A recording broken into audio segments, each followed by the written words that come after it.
ตอนทำวงโซดาไม่น่าจะเป็นตัวของตัวเองในหลายๆเรื่องไม่ใช่เลยเราต้องถามหัวใจสัญชาตญาณของเรามันต้องการแบบไหนมากกว่าคนคิดว่าไมโครเนี่ยเป็นวงที่แบบเหมือนดาราไม่ได้เรื่องจริงๆการเล่นไม่ได้หรอกเพราะในเรื่องคงลิปซิงค์แล้วก็ทำท่าอะไรอย่างเงี้ยเขาก็ลงมาคุยด้วยก่อนจะขึ้นไปเล่นนะพี่เสกรับแขกใช่วันนั้นเป็นวันที่ได้เห็นเขาวันแรกจากละอ่อนมาบอดี้สแลมตูนกับเขามุ่งมั่นมากในการที่เขาจะแยกได้ยินบางคำในเพลงอย่างยังทำให้ฉันมีสติขึ้นมาได้ไม่ทำร้ายตัวเองพี่มั่นใจว่าความภูมิใจพี่เนี่ยสมมติต้องมาบอกลูกบอกหลานพ่อเมื่อ30 ปีที่แล้วเนี่ยมึงคือนักดนตรีประเภทไหนมึงคือใครวะเนี่ยอันเนี้ยพ่อละเมื่อก่อนคอนเสิร์ตมี2 รายการเองโลกดนตรีกับFCคอนเสิร์ตวงใครดังไม่ดังเนี่ยเหมือนว่าถ้าได้ไปออกรายการแบบนี้รู้เลยอัลบั้ม Believe เนี่ยก็ต้องบอกว่ามันเป็นอัลบั้มเชิญรถ Success ด้วยถูกไหมมากครับแล้วมันก็ทำให้เราเรียนรู้ว่าการรับโดยที่ไม่เลือกเลยบางงานมันไม่เหมาะกับเราจริงๆ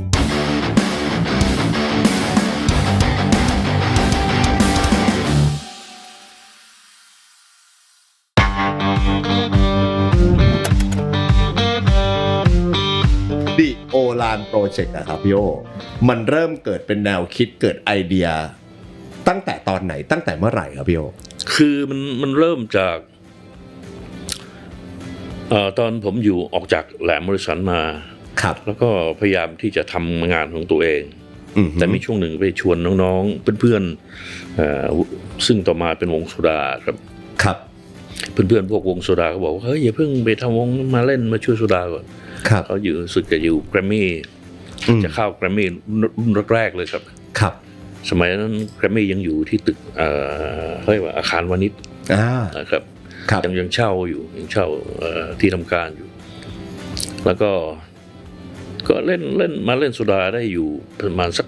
ปีกว่าผมก็ออกได้อัลบั้มหนึ่งถูกไหมใช่ครับแล้วผมก็ออกมาแต่ระหว่างออก ผมก็จะต้องหาสมาชิกที่เราเห็นว่าเล่นกีตาร์มาแทนเราด้วยแล้วผมก็จะบอกทุกคนถ้าตำแหน่งไหนจะออกก็ต้องหามาเพื่อไม่ให้งานมันสะดุดครับผมก็ออกมาก่อนแล้วก็หานักดนตรีเข้าไปมือกีตาร์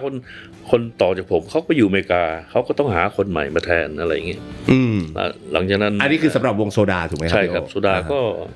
ทำอยู่ไม่นานโซดาก็แยกย้ายแล้วก็พี่โอก็มาเริ่มโปรเจกต์ดิโอลานครับซึ่งตอนนั้นพี่โป่งก็อยู่ด้วยช่วงนั้นผมก็ทำโอรานอยู่แล้วแต่ว่าเพลงที่เก็บไว้นะก็เอามาอยู่กับวงโซดาบ้างเป็นบรรเลงเงี้ยครับจะมีเพลงอะไรกุมภาพันธ์2528ทำไว้ตอนอยู่โซดาแล้วก็เอามาเป็นชื่ออัลบั้มโอรานด้วยเป็นงานบรรเลงเพลงกุมภาพันธ์2528เป็นเพลงบรรเลงซึ่งตั้งแต่ยุคโซดาเนี่ยพี่โอเอาไปเล่นตามโชว์แต่มันไม่ได้ถูกบันทึกไว้ในสตูดิโออัลบั้มเป็นความเห็นอันหนึ่งของพี่เต๋อเรวัตบอกว่าไม่ต้องลงไม่ต้องลงเพราะพี่เต๋อเป็นโปรดิวเซอร์วงโซดาช่วงนั้นแต่ก่อนที่จะเป็นโซดานะจะมีนักร้องที่ไม่ใช่โป่งครับผมก็เห็นโป่งเล่นร้องเพลงตามโรงหนังช่วงเช้าก่อนหนังฉายวงผมสมัยก่อนเนี่ยก่อนที่ผมจะไปเล่นกับพี่แหลมมอริสันเนี่ยผมก็มีวงพวกเราก็เล่นในโรงหนังตอนเช้ากันพี่โอก็มีวงตัวเองใช่ชื่อวงอะไรครับตอนนั้น Epitaph ก็จะเล่นเป็นวงที่ก็เล่นตามโรงหนังตามสถานบันเทิงใช่ครับเล่นตามไอ้สถาบันบ้างอะไรบ้างงานเลี้ยงบ้างอะไรแล้วแต่นะผมก็หลังจากนั้นวงก็ยุบไปผมก็ไปเล่นกับพี่แหลมมอริสันมาก็มาอยู่โซดามาเจอพี่โป่งได้ยังไงพี่โอถามก็เราตอนเช้าก็เราจะเห็นว่าเอ้ยวงอันนี้ดีเว้ยน้องคนนี้แม่งร้องเพลงดีพอได้คุยกันก็เฮ้ยความคิดความอ่านดีนะครับพี่โป่งเป็นคนที่ชอบเรื่องราวเป็นคนที่ชอบคิดเจ้าบทเจ้ากลอนผมว่าน่าสนใจก็เลยชวนมาทำงานร่วมกันนั่นเป็นเหตุผลหนึ่งที่เวลาผมเขียนเมโลดี้ผมลองส่งให้โป่งดูลองจินตนาการดูสิเพลงนี้ประมาณไหนเรื่องราวประมาณไหนก็ส่งมาใกล้เคียงแล้วก็มีการปรับเปลี่ยนนิดหน่อยเรื่องเนื้อร้องให้มันลงตัวลมหายใจเวลาร้อง เขินไหมอะไรอย่างเงี้ย อ่าฮะ ครับ แล้วก็เลยได้มาร่วมกันตอนไปทำโซดา ยังช่วงนั้นก็พอวงโซดาไม่มีนักร้อง ครับ เพราะนักร้องที่ผ่านเข้าไปวงโซดานี่อยู่ยังไม่สมบูรณ์แบบ ผมก็เลยลองชวนโป่งเข้ามาร้องที่โซดา แล้วก็ไม่ลืมนักดนตรีคนหนึ่งที่เล่นอยู่กับโป่งคือพิทักษ์ศรีสัง มือเบส พี่เบส พี่พิทักษ์ครับ ก็มาเล่นวงโซดาด้วยกันครับ ก็เลยกลายเป็นไลน์อัพนี้ขึ้นมาก่อน ครับ ในนามโซดาก่อน ครับ แต่ที่พี่โอเล่าก็คือว่าโซดาเนี่ยก็คือทำได้ประมาณสักปีกว่า ครับ ๆมีผลงาน1อัลบั้ม โซดานี่เขามาหลายวงนะเขาเป็น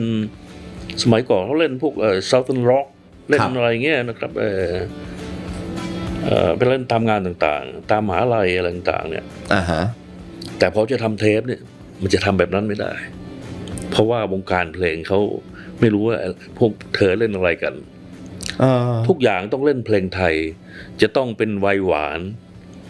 ต้องเป็นวัยหวานด้วย ต้องเป็นประมาณวัยหวานนะดนตรีดูวงโซดาดิ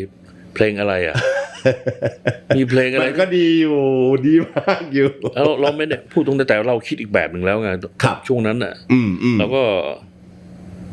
ไปให้สัมภาษณ์ที่ไหนก็ต้องลดอายุกันหน่อยนะให้เป็นอยู่ในกลุ่ม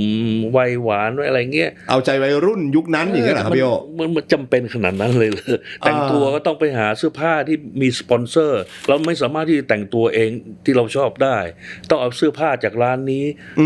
ทำประชาสัมพันธ์ให้เขาอะไรเงี้ยครับตอนทำวงโซดาไม่น่าจะเป็นตัวของตัวเองในหลายๆเรื่องไม่ใช่เลยครับแต่เราอยู่เพราะว่าเราเหมือนเป็นพี่น้องกันเราก็อยู่ก็ทำงานร่วมกันพอถึงเวลาหนึ่งเราก็ต้องทำอย่างที่ตัวเองมองและรู้สึก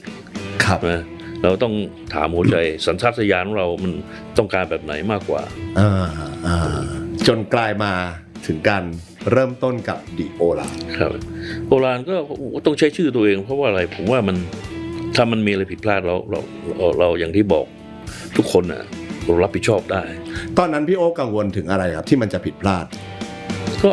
ผมแค่เห็นพี่โอบอกเขียนในวิกิพีเดียบอกว่าตอนแรกพี่โออยากใช้คำว่าไทยแลนด์ด้วยซ้ำใช่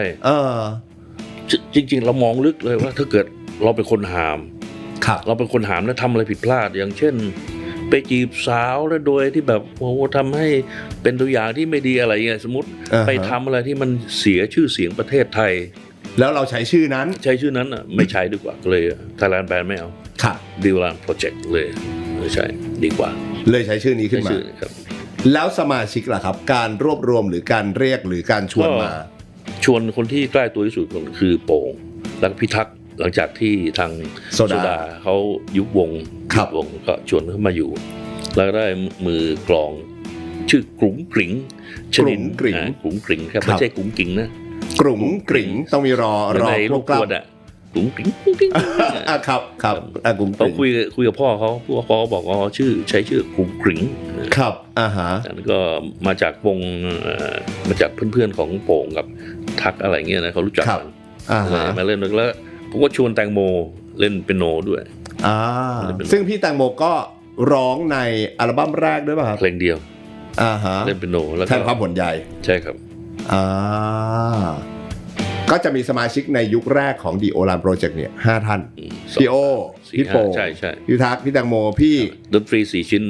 แล้วก็ร้องโป่งอย่างเมื่อก่อนเนื้อไม่ใช่อย่างนี้นะเนื้อนี่ปัจจุบันที่เราได้ยินเป็นเนื้อร้องอันดับที่2อันดับแรกจำไม่ได้แล้วไม่ใช่อย่างนี้แต่ไม่ใช่เนื้อนี้ไม่ใช่เนื้อนี้เดโมก็มีแต่ว่าหาไม่เจอละเป็นคาสเซ็ต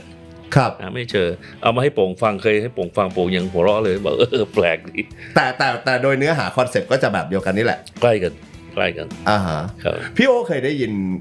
กระแสหรือข่าวตั้งแต่ยุคนู้นเลยเคยได้ยินบ้างไหมครับว่าเพลงของพี่โอทั้ง2เพลงเนี้ยในอัลบั้มเนี้ยทั้งตัวอย่าหยุดยั้งแล้วก็แทนความห่วงใยมันเคยเป็นเพลงที่ช่วยให้คนรอดชีวิตจากการฆ่าตัวตายผมเคยเจอที่ภูเก็ตเคยมีพี่โอเล่าให้ฟังหน่อยได้ไหมครับว่าเขาบอกว่าเกิดอะไรขึ้นคุณเชื่อไหมเนี่ยฉันน่ะหมดหวังแล้วหลายเรื่องประดังประเดเข้ามาฉันไม่สามารถจัดการได้แต่พอได้ยินบางค ในเพลงอยากอยู่ยังทำให้ฉันมีสติขึ้นมาได้ไม่ทำร้ายตัวเองไม่ฆ่าตัวตายอะไรเงี้ยครับได้ยินมาหลายครั้งผมว่ามันเป็นสิ่งที่ดีนะครับถ้าอะไรก็ตามที่มันในมุมมองที่มันเท่ากับคนเริ่มมีสติคิดได้จากสิ่งที่มันบางคนบอกว่าเป็นเรื่องไกลตัวกันไปเรื่องเพลงมันไม่ใช่เรื่องสำคัญสำหรับชีวิตการดำเนินชีวิตมันอาจจะไม่ใช่แต่ว่ามันอย่างที่ผมบอกอะมันยกระดับการคิดยกระดับการไตร่ตรองยกระดับจิตใจของคนไม่มากก็น้อยพอเรามันมีการไตร่ตรองเท่ากับเราได้คิดเยอะๆครับไปใช้กับงานการทำงานที่ไหนก็ได้ไม่ว่าจะอยู่ตำแหน่งไหนอยู่ที่ใดการคิดที่มันหล่อหลอมเรามาให้เราเป็นคนคิดทบทวนเพราะว่ามันใช้ได้ทุกที่ครับทั้งหมดมาจากระยองไม่ใช่ครับมีผมกับกบไม่ใช่พี่หนุ่ยพี่ปูพี่ออสอ้วนเนี่ยอำเภอแกลงจังหวัดระยองเขาก็เติบโตมาด้วยกันอาจจะคนละเจนก็พี่ออสพี่อ้วนพี่หนุ่ยเนี่ยเจนเดียวกันเลยเล่นวงเดียวกันเล่นเพลงมาตั้งแต่มัธยมขาสั้นเลยพี่ปูก็จะเป็นพี่ใหญ่ที่อยู่นั้นก็จะมีอีกวงหนึ่ง4 คนกบน่าจะเป็นตาคลีจากนครสวรรค์ครับแล้วก็มาอยู่กรุงเทพผมก็เป็นเด็กกรุงเทพนี่แหละแล้วก็ไปอยู่ต่างจังหวัดแล้วก็กลับมาอยู่กรุงเทพ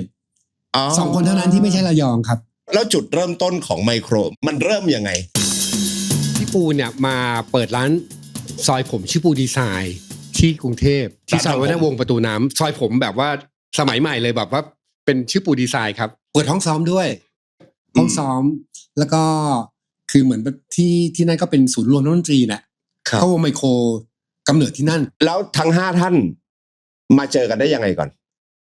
พี่ปูเปิดร้านทำผมครับแล้วยังไงแล้วก็น้องพี่ปูก็เล่นเบสอยู่แล้วก็อันนี้ก็เป็นพี่น้องกันอยู่แล้วก็อยู่ที่ร้านพี่อ้วนก็เรียนไทยวิจิตรตอนนั้นก็มาเช่าห้องพี่ปูอ่ะเป็นห้องพักก็อยู่ที่นั่นก็อยู่รวมๆกันจริงๆ3 คนเนี้ยก็อยู่ที่นี่แล้วพอหลังจากนั้นตอนที่มีวัยละเริงพี่หนุ่ยก็มาพักห้องที่เนี่ยก็เรียนอาชีวศิลป์แล้วพี่อ้วนมายังไงฮะพี่อ้วนก็คือเป็นนักดนตรีรุ่นน้องก็รุ่นเดียวกับพี่ออสนะก็เคยเล่นกันที่ระยองมาแล้วก็มาเช่าห้องที่พี่ปูมันจะเป็นตึกที่มีห้องแบบสามารถซอยเช่าได้ครับก็เขาสนิทกันอยู่แล้วก็เรียนไทยวิจิตรศิลป์เขาก็ซ้อมดนตรีกันช่วงที่ก่อนพี่กบจะมาน่าจะมีชื่อพี่วุฒิครับเล่นกีตาร์สไตล์แบบ UFO ไมเคิลเชนโกก็จะเป็นพี่ที่ทำงานอะไรอย่างเงี้ยก็เล่นอยู่ก่อนพี่กบนิดนึงแล้วพี่กบมาเสริมทัพยังไงพี่กบก็เป็นนักเรียนที่เตรียมพัดขาสั้นเลยก็มาซ้อมกับวงเขาแหละเหมือนพี่กบมาฮิ้วกีตาร์มาแบบพี่กบนี่ตอนนั้นพี่เห็นนะเล่นกีตาร์ได้แบบสุดติ่งอ่ะคือเป็นเด็กเล่นขาสั้นได้แบบโอ้โหเล่นเพลงสโคเปียนเล่นเพลงแบบคือเราว่าเด็กในยุคนั้นพี่กบแบบว่าโอ้โหเลยอ่ะแล้วก็เหมือนกันครับพี่ปูก็ชวนมาเล่นวงเดียวกันชวนเล่นอยู่วงเดียวกันเพราะมาซ้อมที่ห้องซ้อมที่ประตูน้ำคำว่าไมโครเนี่ย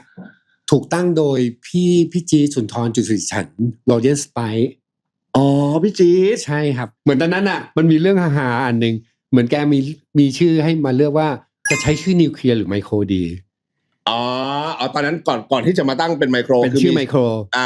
และทีนี้แบบเหมือนพี่ปูพี่ออสแกก็แบบตอนนั้นแกก็เห่อสิวนะแกบอกโอ้โหใช้คำว่านิวเคลียร์ไม่ได้เลยนะเพราะตอนนั้นมันมียารักษาสิวชื่อนิวเคลียร์ก็หามากกว่าเอาไมโครทันทีมันก็เป็นอนูเล็กๆที่แรงอ่ะเหมือนกันมันมีที่มาเพราะว่าตอนนั้นวงไมโครยังเด็กๆกันอยู่เลยนะพี่กบก็ยังเตรียมพัดน่ะพี่ก็ยังเรียนไทยวิจิตรศิลป์อยู่ไมโครอ่ะเป็นวงที่เล่นวงร็อกเล่นเพลงร็อกใช่ไหมครับแล้วตอนนั้นมี4 คนครับพี่หนุ่ยยังไม่มาเป็นนักร้องชื่อพี่ปูอีกคนนึงแล้วไมโครอยู่ไปรู้จักหรือพี่หนุ่ยเข้ามาร่วมกับไมโครได้ยังไงจริงๆพี่หนุ่ยก็คือเป็นน้องที่รู้จักกับพี่ปูพี่ออสพี่อ้วนอยู่แล้วเล่นดนตรีอยู่อีกวงนึงแต่ว่าช่วงนั้นเขาเรียนอาชีวศิลป์ก็อาจจะไม่ได้มีวงอะไรอย่างเงี้ยไมโครจะได้ไปเล่นเรื่องไวละเริงไงก็เหมือนว่าทางนั้นเขามีพระเอกอยู่แล้วอะไรอย่างเงี้ยจำไม่ได้ว่าเป็นใครแต่ว่าพี่ปูบอกผมมีน้องชายอยู่คนนึงคือหมายถึงว่าไมโครเนี่ยจะได้ไปเล่นหนังใช่ครับทั้งที่ตอนนั้นยังไม่ได้มีอัลบั้มด้วยยังเล่นเพลงสากลเนี่ยสโคเปียนเนี่ยแหละแล้วทำไมอยู่ๆถึงได้ไปเล่นหนังเพราะอะไรพี่ว่าด้วยความซ่าของวงลุก ตอนนั้นไมโครเป็นวงที่แบบพี่ว่ามีไม่กี่วงในเมืองไทยที่เวลาเล่นสดและแอคชั่นแบบเหมือนในโปสเตอร์เลย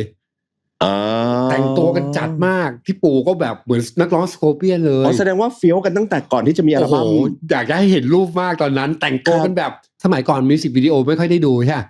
เขาจะแต่งตัวตามโปสเตอร์แล้วก็แอคชั่นตามโปสเตอร์ตามภาพนิ่งแต่ว่ามาแอคชั่นจริงๆเล่นสดดีเข้าตาแอคชั่นแบบวิ่งพล่านบนเวทีแบบโอ้โหแรงเยอะมากแล้วไปเข้าตาอาเปียกครับก็ทั้งนั้นแกจะทำหนังพอดีที่เกี่ยวกับดนตรี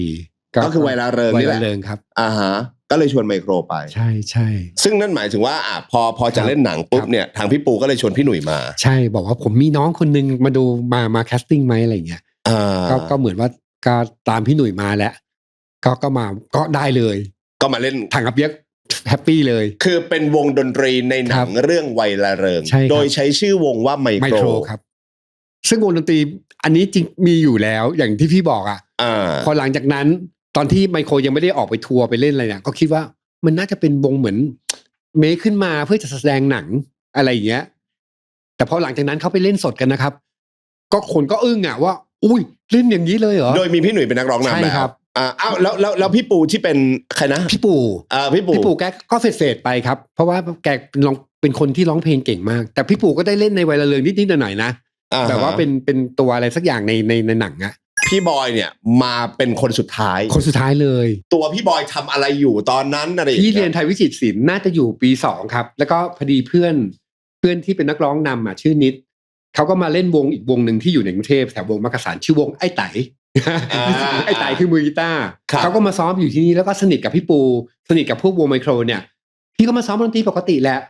มาเด็กไทยวิจิตรศิลป์ก็มาเลิกเรียนก็มาซ้อมเราก็เริ่มคุ้นเคยกับวงไมโครแล้วก็พี่คนหนึ่งชื่อพี่อู๊ดจะเป็นน้องชายพี่ปูแล้วก็เป็นพี่ชายของพี่ออสจะเป็นคนกลางเราก็สนิทกันก็ได้คุ้นเคยแล้วก็เหมือนเราชอบอวดนะพอเราแกะเพลงอะไรได้ที่เป็นเพลงล็อกเราก็เวลาว่างๆเรามาถึงเราก็มาเล่นคีย์บอร์ดให้เขาได้ยินโชว์เขาเช่น Highway Star หรือว่าเพลงดนตรีในดวงใจที่มีอินโทรเป็นคีย์บอร์ดที่อยู่ในหนังไวลาเริงเราก็จะมาเล่นให้เขาได้ยินมันก็แบบเด็กวัยนั้นนะ10ปลายก็อยากอวดอะไรเงี้ยแล้วพี่บอยเข้ามาตอนไหนนะฮะช่วงที่พี่หนุ่ยไปเป็นเล่นเป็นน้ำพุแล้วเขากำลังทัวร์แบบนี้แหละแต่ว่าทัวร์แบบว่าเหมือนช่วงที่เป็นน้ำพุหนังน้ำพุติดยาเรื่องนี้เลยคือเอาง่ายๆคือพี่บอยเนี่ยไปซ้อมที่ห้องพี่ปู่แล้วตอนนั้นเนี่ยไมโครเขาก็มีชื่อเสียงกันแล้วระดับหนึ่งเลยแต่เขาต้องการเสริมทีมก็เลยเอาชวนพี่บอยมีคีย์บอร์ดเพื่อให้เพลงมันกว้างขึ้นด้วยไม่งั้นเพลงล็อกก็จะต้องเล่นแต่เพลงที่มีกีตาร์อะไรอย่างเงี้ยแล้วซึ่งพี่บอยตอบตกลงทันทีจริงๆนะพี่คิดในใจเล่นๆนะเหมือนกดแรงดึงดูดนะครับเราอยากอยู่วงนี้จังเลยแต่คิดแบบเด็กๆไงเหมือนวัยรุ่นแบบอายุ10ปลายๆอะไรเงี้ย18 19เนี่ยถ้าที่อยู่ตรงเนี้ยเก่งมากเลยอ้าวพอมาชวนปั๊บมันเหมือนแบบอะไรเนี่ยอะไรเนี่ยอะไรอย่างเงี้ยเลยครับ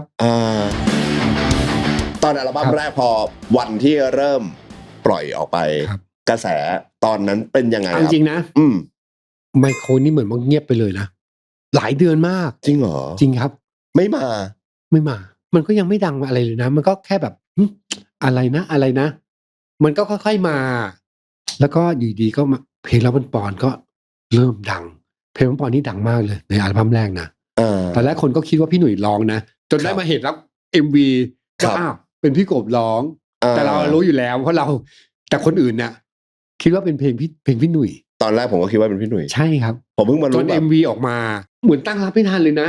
ไปขึ้นอันดับนู่นนี่นั่นในรายการในวิทยุในทีวีพอมันจะมาก็มาซะงั้นเราเริ่มรู้ได้ยังไงว่าเอ้ยมาแล้วว่ะเพลงมันขึ้นอันดับในวิทยุและรายการทีวีพี่จำไม่ได้ว่าช่วงนั้นรายการทีวีมีรายการเพลงอะไรบ้างแต่มีไม่กี่รายการและเวลามาแล้วอยู่ยาวด้วยโลกดนตรีได้ขึ้นไหมฮะได้ขึ้นครับอันนั้นก็ใช่ตอนขึ้นโลกดนตรีเนี่ยเหมือนตอบโจทย์แล้วว่ากับเจ็ดสีว่าวงดังแล้วเว้ยนะเมื่อก่อนวงใครดังไม่ดังเนี่ยเหมือนว่าถ้าได้ไปออกรายการแบบเนี้ยรู้เลยว่าจะมาหรือมาแล้วมาหรือยังอะไรเงี้ยคือรายการเมื่อก่อนคอนเสิร์ตมีอยู่2รายการเอง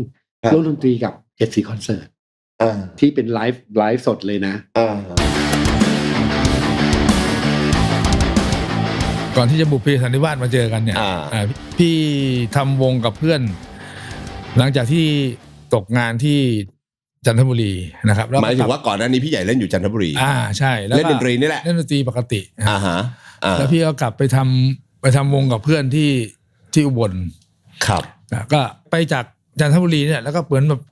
กลับไปรวบรวมสมรรถพวกก่อนแล้วก็พอได้ครบแล้วก็มีร้านอยู่นครสวรรค์ชื่อร้าน Paradise ครับเขาเคยชอบวงเก่าของไอ้หัวหน้าวงพี่เนี่ยมันชื่อวงไดมอนด์วงไดมอนด์จะไปเล่น Paradise นครสวรรค์โอเคครับเราก็ไปแต่ว่าเราไปด้วยสภาพที่เขาเรียกว่าถ้าเป็นทีมบอลก็คือกระท่อนกระแท่นแหละก็คือตำแหน่งไม่ครบมันคือพร้อมจะแพ้ตลอดเวลายังฟอร์มทีมยังไม่ดียังไม่ดีแต่ว่าคือเหมือนได้สัญญาจากร้านเล่นร็อกเนี่ยเหรอครับพี่ใหญ่ไม่วาไรตี้ปกติเพลงฮิตทั่วไปยุคนั้นก็ปี2536ก็ถ้าร็อกก็จะเป็นฝั่ง RS เยอะเห็นเหล็กไฟใช่ไฮร็อกใช่ก็เราก็ไปทีนี้ไอ้ทีมที่เล่นเนี่ยมันก็ไม่ค่อยเวิร์กเท่าไหร่แล้วก็ร้านเขาเนี่ยเขาเป็นร้านที่ไม่ค่อยมีลูกค้าครับมันก็เป็นความหดหู่อยู่ประมาณทักเดือนหนึ่งได้ในช่วงเวลาขณะนั้นเนี่ยอีกผับหนึ่งชื่อผับ4 แควใช่ก็มีวงหนึ่งเหมือนกันซึ่งประสบปัญหาเดียวกันก็คือวงกำลังจะแตกครับชื่อพี่จำไม่แน่ใจชื่อวงบัดดี้ชื่อวงบัดดี้นะคิดว่านะครับก็คือพี่เสกโลโซเนี่ยเขาเป็นมือกีตาร์อยู่วงนั้นอยู่แล้วเขาเคยอยู่ที่จันทบุรีเหมือนกันครับเคยอยู่มาก่อนพี่นะแล้วเขารู้จักกับไอ้นักร้องเนี่ยกับมือหัวหน้าวงพี่เนี่ยรู้จักกันอยู่แล้วไอ้เจ้าเนี่ยไปเที่ยวร้านนั้นพอดีบอกเฮ้ยเขาเราจะออกเมื่อวันวานอะไรเงี้ยเอาข่าวเนี่ยมาเล่าให้ที่วงฟังเฮ้ยเล่นกีตาร์ดีนะเว้ยอะไรเงี้ยประมาณนั้นนะงั้นไปดูดิอะไรเงี้ยพอช่วงพักวงมีอยู่คืนหนึ่งที่ช่วงพักเราก็เลยไปดูเขาครับเขาก็ลงมาคุยด้วยก่อนจะขึ้นไปเล่นนะช่วงพักเขาพอดีเขาแนะนำอะไรเงี้ยเราเสกแล้วเว้ยตรงเนี้ยอันนั้นคือครั้งแรกที่พี่ใหญ่เจอพี่เสกใช่ตอนนั้นกับพี่เสกก็ยก18หูจริงเหรอพี่20ประมาณนี้เขาเป็นน้องพี่ปีกว่าครับก็แบบเฟี้ยวแต่ดูแบบก็ดูว่าคนโคราชเนี่ยดูแบบว่าเด็กหนุ่มแต่ว่าน้ำเสียงอะไรเขามีความมั่นใจเยอะมีคนดูเซลล์นะประมาณเราเสกไว้เราชื่อเสกนายชื่ออะไรวะตอนนั้นเจอครั้งแรกแบบรู้สึกไงพี่ใหญ่ถูกชะตาไม่ถูกชะตาหรือก็ได้แต่ไม่ได้ยังไม่ได้แบบถึงขั้นแบบเฮ้ยปิ๊งว่ะยังครับแล้วยังไงหมายถึงก็เลยชวนกันมาอย่างเงี้ยเหรอฮะก็ชวนมาอยู่แล้วแหละแต่ว่าวันนั้นเป็นวันที่ได้เห็นเขาวันแรกครับทำความรู้จักกันแล้วก็สักพักเขาก็ขอตัวขึ้นไปเล่นก่อนนะอะไรเงี้ยพอขึ้นไปเล่นวงเขาก็ขึ้นมาสมัยก่อนมันจะมีเพลงมันเป็นยุคเขาเรียกว่ายุคเมกาแดนซ์ครับน่าจะจำได้ยุค90ต้นๆนะมันจะมีเพ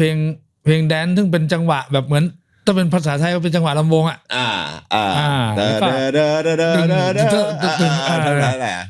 เขาก็เปิดตัวขึ้นมาเพลงแรกมันคือเพลงคนไทยเรียกเพลงแรปแขกครับก็มีดนตรีมีซาวด์ก็ขึ้นปุ๊บพอไฟตกมาปุ๊บเราก็ทำไมไฟมันตกมาที่นักร้องมือกีตาร์วะเขาบอกตึ้งวู้พี่จะกันกันโซ่พี่จะกินใจพี่เสกโลโซเหรอใช่พี่เสกแรปแขกใช่เยโดพี่บอกมึงเล่นกีตาร์ไหมวะกีตาร์ไพ่หลังอยู่แล้วโหแรปเลยเต้นแบบร้องแรปแขกอะไรอย่างเงี้ยเชี่ยนึกภาพนั้นไม่ออกเลยว่ะแล้วผมไงแบบยาวๆใส่หมวกแก๊ปครับแบบว่ะพี่ก็ไอ้นี่แม่งร้องตอนนั้นยังคิดว่าไอ้นี่แม่งร้องเพลงได้เว้ยกว่าจะได้ออกอัลบั้มแรกแล้วอัลบั้มแรกเนี่ยมันไปเริ่มต้นได้ยังไงไปออดิชั่นไปส่งค่ายไหนบ้างกว่าจะมาเป็นมอมิวสิกคีตาที่แรกทำไมถึงเลือกคีตาทุกนามได้ไหมพี่เสกไม่รู้ไปรู้จักกับพี่นกจากชัยดุริยปณีตครับก็คือวงเฉลียงแต่ว่าพี่นก ตอนนั้นดูแลเป็น Executive ของคีตาครับ แล้วก็ดูแลเรื่องเพลงก็เสกก็เอาเดโมไปให้เขาฟังโอ้พี่นกคนทำเพลงอะนะคนเขาชอบมากเขาก็โอ้โหแบบว่าอย่างเงี้ยก็เอาไปให้ผู้บริหารฟังผู้บริหารชอบเพลงนะโอ้ทำเพลงดีเขาจะขายยังไงอะไรเงี้ยพี่โลไม่ครับเขาจะเสนอเป็นวงทีเนี้ยคาแรคเตอร์ของคีตาเนี่ยคือค่ายเขาไม่ทำศิลปินที่เป็นทำเองหรือถ้าทำเองก็ต้องหน้าตาดีอาจจะพูดตรงๆทีนี้พวกพี่ก็คาแรคเตอร์ไม่เข้าละวิธีการก็อาจจะไม่ใช่ด้วยใช่ทีนี้พี่นกก็พยายามที่จะไม่ลองคุยหน่อยไหมครับพยายามพี่นกก็ช่วยเต็มที่ครับจนมีวันหนึ่งตอนไปคีตาก็เสกจะไปเองถ้าเยอะเพราะว่าไปคุยกับพี่นกแล้วก็มีผมไปด้วยทีหนึ่งแต่ว่าก็มีเสกขึ้นไปคุยครับขั้นตอนสุดท้ายเขาก็ขอซื้อเพลงได้ไหมอย่างเงี้ยเขาไม่ก็เสกก็ไม่ให้ก็เลยจบไปตรงนั้นแล้วระหว่างนั้นก็ส่งที่ RS แต่ RS นี่ไม่รับเลยเพราะว่าไม่มีนโยบายรับทั้งรับเพลงนอกทั้งรับศิลปินเองก็ไม่เอาเป็นนโยบายของเขาซึ่งก็ไม่เป็นไรโอเคแล้วก็ไปส่งค่ายแล้วก็ไปส่วนนิติทัศน์ก็ไม่ได้ไปเพราะว่าอาจจะวิธีที่เกี่ยวกับลิขสิทธิ์หรืออะไรคนละแบบครับนิติทัศน์ก็อาจจะเป็นซื้อเพลงขาดอะไรเงี้ยก็ไม่ได้ไปแล้วก็ไป M Square ก็ดูท่าทางจะโอเคเพราะว่าคนที่ดูแลเพลงก็คือพี่อู๊ดศิษพรอมรพันธ์มือกีตาร์ของ The Impossible ครับไปคุยกับเขาทีนี้เหมือนจะดีเหมือนเขาโอเคกว่าที่กีตาร์เนื่องจากว่ามันมีนำร่องไปแล้วคือ Blackhead ซึ่งเขาทำเองครับเราก็ success ด้วยก็น่าจะได้อะไรเงี้ยแล้วก็ส่งไปเขาชอบเพลงเหมือนเดิมทีนี้ก็ส่งเพลงแล้วก็ต้องส่งรูปถ่ายครับพี่เคยเอารูปถ่ายนั้นมาลงนะรูปที่พี่เวลาพี่ส่งเดโมนะแต่มันอยู่ในเพจพี่ห้องภาพอะไรทุกอย่างถ่ายที่เยาฮันครับก็คือรูปนั้นแหละส่งไปพร้อมเดโมครับเขาก็แบบก็เลยงั้นขอให้พี่อ้วนเนี่ยเรียกวงเข้าไปคุยขอดูหน้าดูตากันอะไรอย่างเงี้ยก็พี่เขาก็น่ารักแต่ว่าเขาก็สุดท้ายก็ไม่โอเคกับภาพลักษณ์อะไรอย่างเงี้ยเขาก็อาจจะดูมันทำยากอะไรเงี้ยมันยังไม่รู้ว่าจะต้องขายยังไงอะไรแบบนั้นนะมันคือแบ็คเฮดทำเองเล่นเองอะไรอย่างเงี้ยแต่ว่าเขาหน้าตาดีกันพูดตรงๆโลโซก็ตามชื่อเลยครับขนาดตอนนี้ยังขี้เลอยู่เลยคิดดูดิแล้วตอนนั้นจะขนาดไหนเลยคือต้องบอกอย่างนี้ถ้าวันนี้พี่คือโคตรเท่เลย แล้วก็วันนั้นตอนที่พี่ออกอัลบั้มมามันก็โคตรเท่แต่มันพอนึกภาพออกนะครับต้องนึกก่อนว่าในช่วงประมาณยุคปี2530กว่าจนถึง2540ต้นๆเนี่ยมันเป็นยุคที่แบบว่าศิลปินต้องหน้าตาดีอ่ะเขานักร้องขายหน้าตาประมาณนั้นใช่เขาก็เหมือนไม่ตอบรับอ่ะทีนี้เราก็ต้องหาซึ่งพี่แท่งก็เคยบอกว่าที่แกรมมี่เนี่ยเขากำลังมีการแยกค่ายย่อยเป็นเหมือนว่าให้ศิลปินหรือว่ารุ่นใหญ่ๆเนี่ยเขาไปตั้งค่ายเองใช่ไหมฮะพี่ป้อมอัศนีก็เป็นหนึ่งในนั้นเปิดค่ายมอมิวสิกครับแล้วก็ยังเพิ่งตั้งไข่พูดง่ายๆมีพนักงานอยู่ 3-4 คนอะไรเงี้ยครับซึ่งแท่งก็ไม่ไปเสนอพี่เขาดูอะไรเงี้ยโอ้พี่ก็ว่ะยังไงวะเสกก็เลยไปพวกเราไปเสนอกันก็นั่งรถเมล์จากตรงรัชดานะนั่งข้ามอโศกไปปุ๊บตอนนั้นอันนั้นอยู่ตึกซีมิกครับพอข้ามไปเสร็จก็เอาเดโมไว้ฝากไว้ก็เหมือนปกติหลักไม่ไ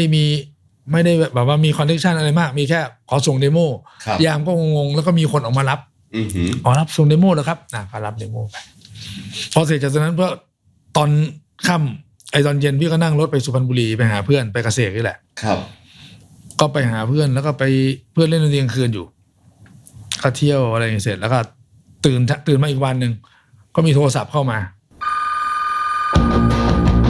ที่มาเสนอเดโมเมื่อวานไหมครับเนี่ยโทรจากบริษัทมอมิวสิกพี่เสกก็รับครับใช่ครับวงโลโซใช่ไหมครับโลโซไซตี้ใช่ไหมครับใช่ครับพี่พี่ป้อมเขาสนใจนะครับแต่ว่าอาจจะต้องเรียกมาคุยกันนิดนึงโอ้โหพี่เฮ้ย จริงบอกว่าเยี่ยแบบดีใจกับพี่เสกอะไปวันไหนครับ มาได้เร็วที่สุดเมื่อไหร่ก็พรุ่งนี้เลยได้ไหมครับได้ครับพี่ครับอะไรเงี้ยพี่ก็รีบกลับกรุงเทพอีกวันก็เรียกพี่รัฐมาครับตอนนั้นพี่รัฐยังไม่ได้มาเช่าอยู่ด้วยกันแต่พี่รัฐอยู่บ้านพนกครับก็เข้าไปพร้อมกัน3 คนจุดเริ่มต้นคือตอนนั้นก็พอเข้าไปก็พี่ป้อมก็ให้พี่ที่เป็นGM รับเรื่องแล้วพูดคุยแทนพี่กลอยกิตติพงษ์ทุมวิภาควันนั้นเข้าไปเจอพี่กลอยพี่กลอยเขาก็บอกอันดับแรกนะครับถามใครแต่งเพลงบ้างครับมีคนทำให้ไหมแล้วยังไงก็บอกแต่งเองเลยครับเรียบเสียครับผมเป็นคนเขียนเนื้อร้องทำนองครับพี่แล้วก็ดนตรีทำด้วยกันครับเล่นเองหรือเปล่าครับในเดโมนะเล่นเองพี่ไปใช้ห้องอัดอะไรยังไง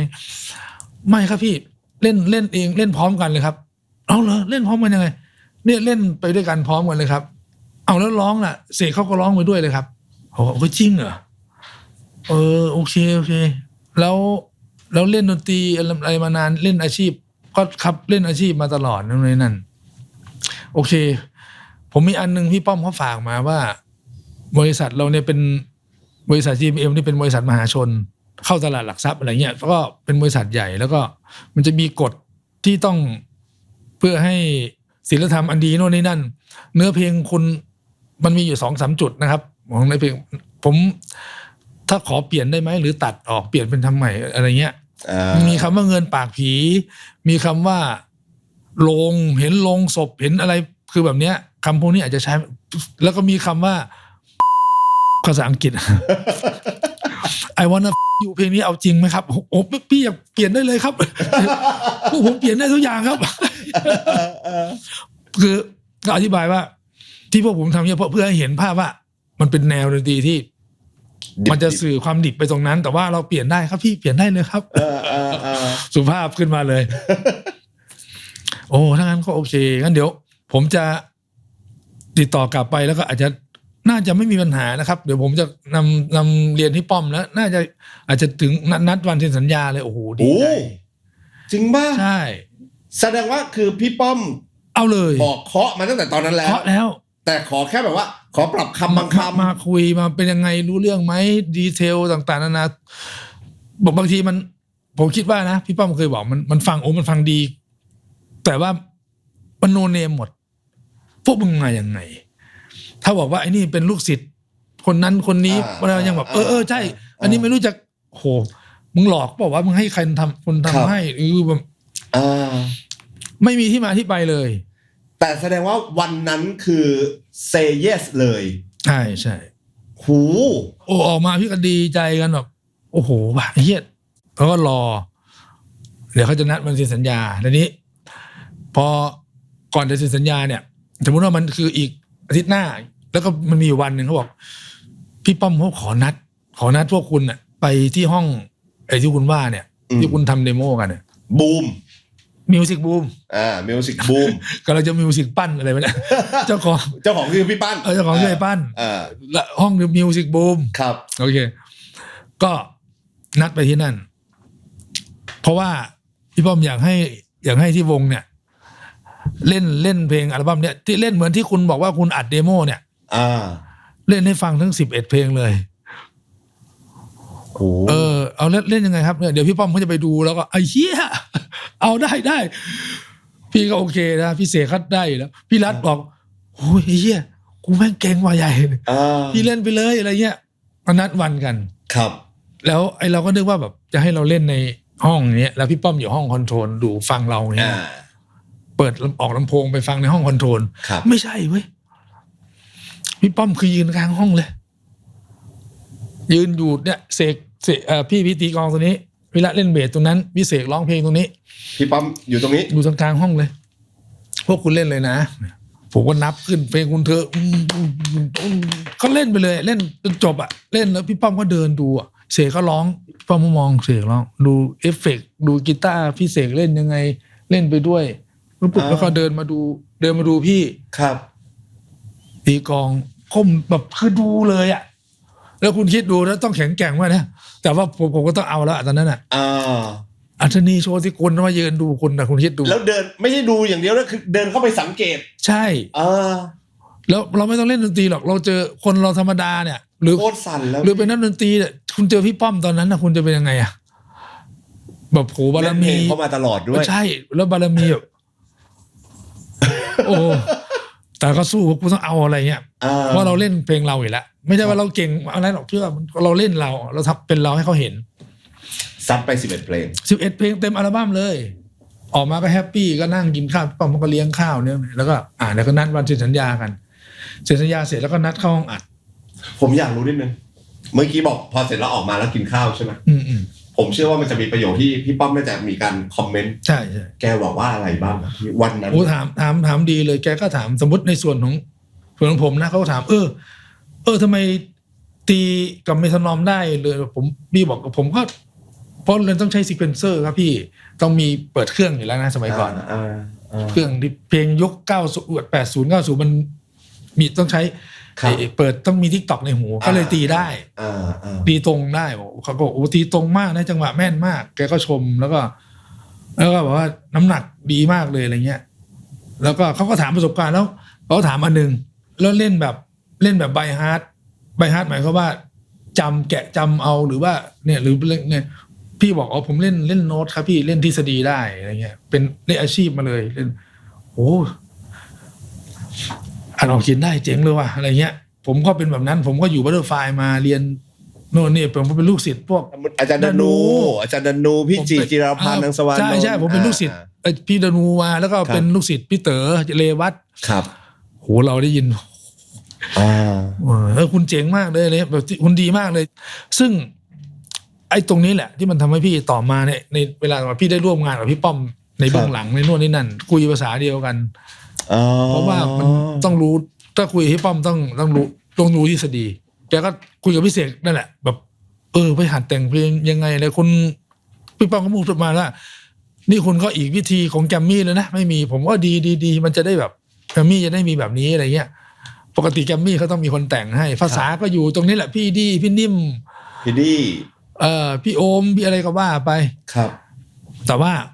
ของคุณก็จะได้เป็นของคุณไปเลยแบบใหม่อะไรเงี้ยแล้วหลังจากวันนั้นก็เซ็นสัญญาแล้วก็นัดวันเข้าห้องอัดก็เดือนกุมภาครับ2539เซ็นสัญญา21 มกราพี่เกิด22ครับ21 มกราคม 2539ใช่ครับโลโซเซ็นสัญญากับ More Music ใช่ครับวันที่อัลบั้มเสร็จเรียบร้อยวางแผนวันแรกคือ4 เมษายนใช่ครับ4 เมษายน 2539ใช่ไหมครับมันเป็นความรู้สึกแบบไหนอะพี่ใหญ่ไอโมเมนต์ตอนนั้น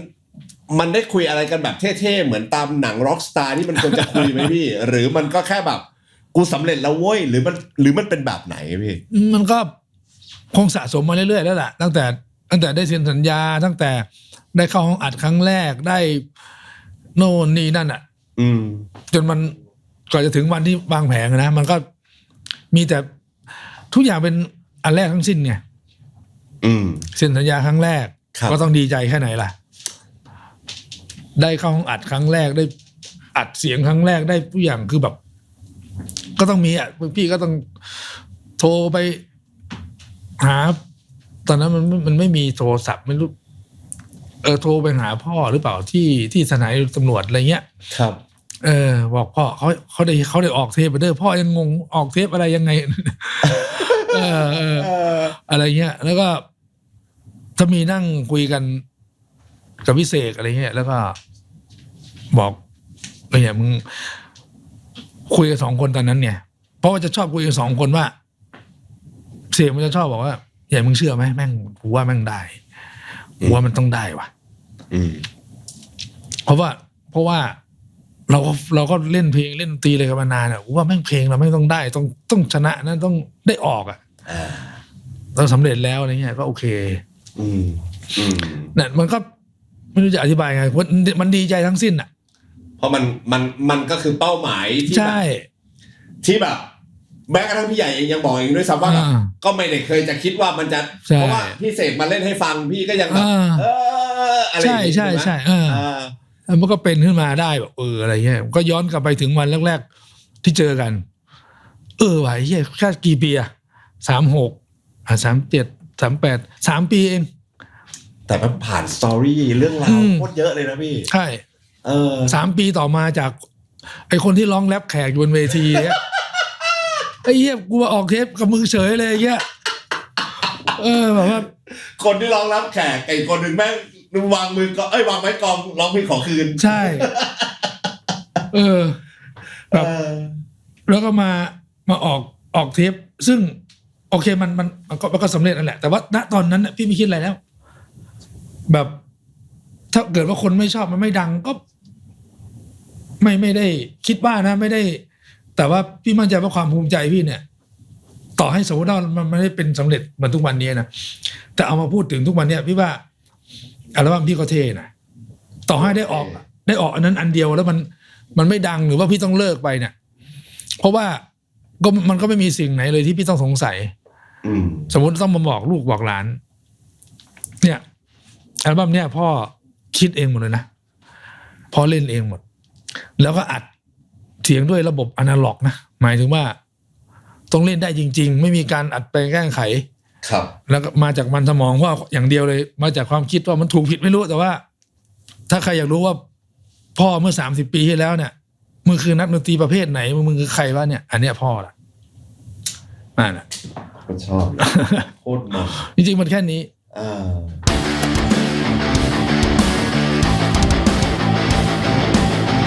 จากละอ่อนมาบอดี้สแลมใช่ไหมฮะเริ่มจากแบบจากละอ่อนแล้ววงแตกก่อนละอ่อนเนี่ยตอนนั้นก็มีสมาชิก6 คนครับใน6 คนนี้ก็จะประกอบด้วยตูนเผาปิดแล้วก็เพื่อนๆอีก3 คนครับตูนเผาปิดเนี่ยที่แยกออกมาเป็นบอดี้สแลมใช่ไหมครับวงแตกก็เนื่องจากว่าละอ่อนเนี่ยมันถูกทำงานด้วยการที่เราประกวดดนตรีชนะแล้วก็ไหลมาเรื่อยๆเลยไหลมาคือได้มีโอกาสจากพี่เอกธเนศวรากุลนุเคราะห์จะได้ทำอัลบั้มแล้วก็ไหลมาดนตรีมันก็จะเกิดจากความที่เราเล่นอะไรมามันก็ไหลทำเสร็จแล้วมันก็เป็นแค่วงป๊อปร็อกมันไม่ได้เป็นร็อกจ๋าด้วยมันเป็นวงป๊อปเด็กป๊อปธรรมดาอย่างเงี้ยแต่พอตูนกับเผาเขาตอนนั้นเขาสนิทกันบ้านเขาอยู่ใกล้กันเขาก็แอบไป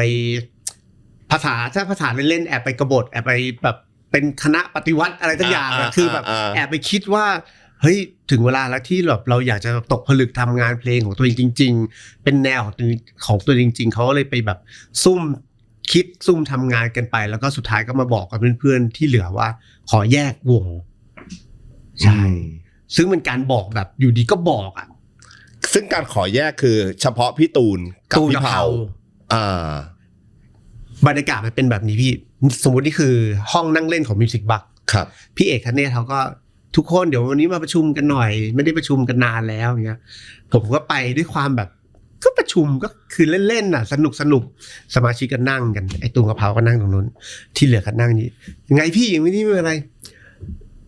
เดี๋ยวให้ตูนกับเผาเขาเล่านะมันก็บอกว่าขอแยกวงคือแบบอยู่ก็พูดขึ้นมาอยู่ดีก็พูดขึ้นมาทุกคนก็แบบช็อกแบบหมายถึงไม่ได้คุยกันมาก่อนด้วยไม่ได้คุยเลยครับอยู่ดีก็มาบอกว่าขอแยกวงทุกคนก็ช็อกแบบมันก็เกิดการไม่พอใจเถียงกันนู่นนี่นั่นสารพัดอันนั้นคือจุดแรกที่เขาแบบรู้สึกว่าเขาจะขอแยกแล้วก็เป็นจุดที่ว่าเขาก็แยกไปเลยหมดความซึ่งหมายถึงว่าพี่ปี๊บก็ไม่รู้ครับไม่รู้แล้วเฮียคณินเขาว่าไงครับพี่เอกธเนศเขาก็คือคนเรามันจะแตกกับพี่ผมว่าเขาก็ห้ามอะไรไม่ได้หรอกเพราะว่า2 คนนั้นเขาแบบมุ่งมั่นมากตูนกับเผาเขามุ่งมั่นมากในการที่เขาจะแยกครับใช่พี่ปิ๊บกับสมาชิกที่เหลือลุยต่อครับยังลุยกันต่อในนามละอ่อนอยู่ใช่ครับฮะแล้วมันกลับมาเป็นบอดี้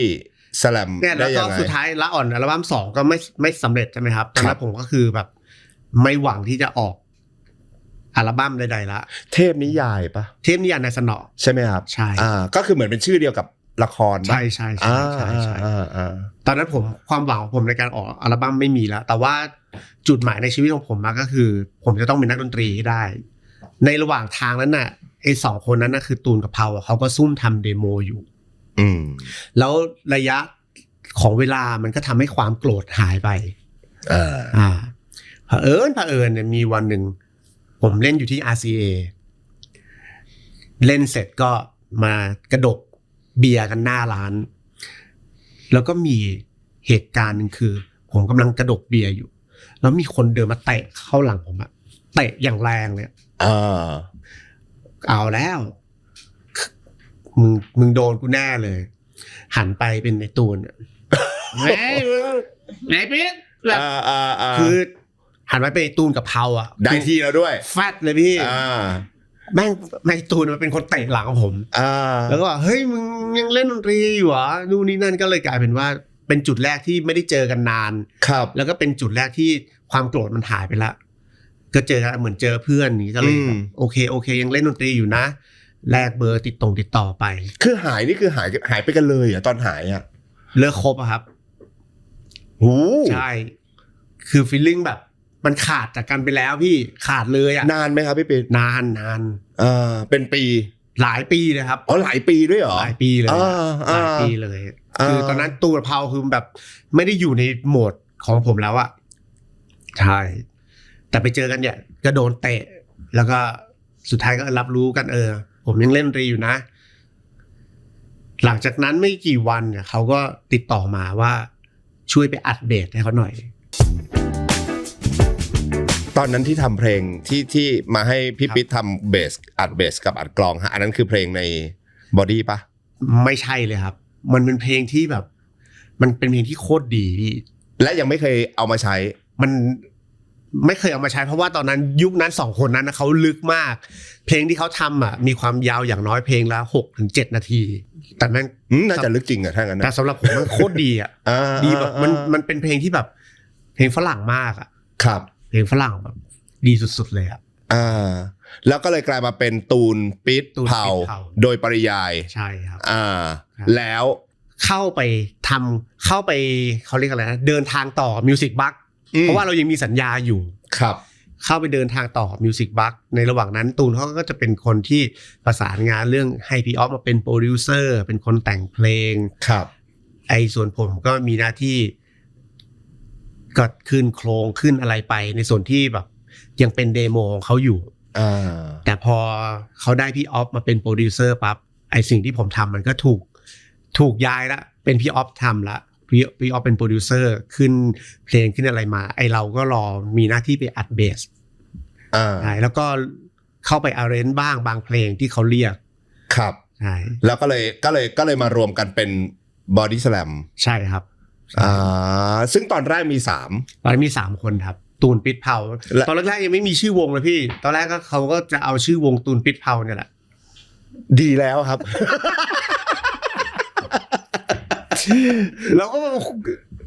ทุกคนก็แบบเหมือนมะม่วงมะละกอกล้วยส้มอย่างเงี้ยใช่ทุกคนก็แบบวงตูนปิ๊ดเผาตูนปิ๊ดเผาเขาอย่างว่าตูนปิ๊ดเผาเขาอย่างว่า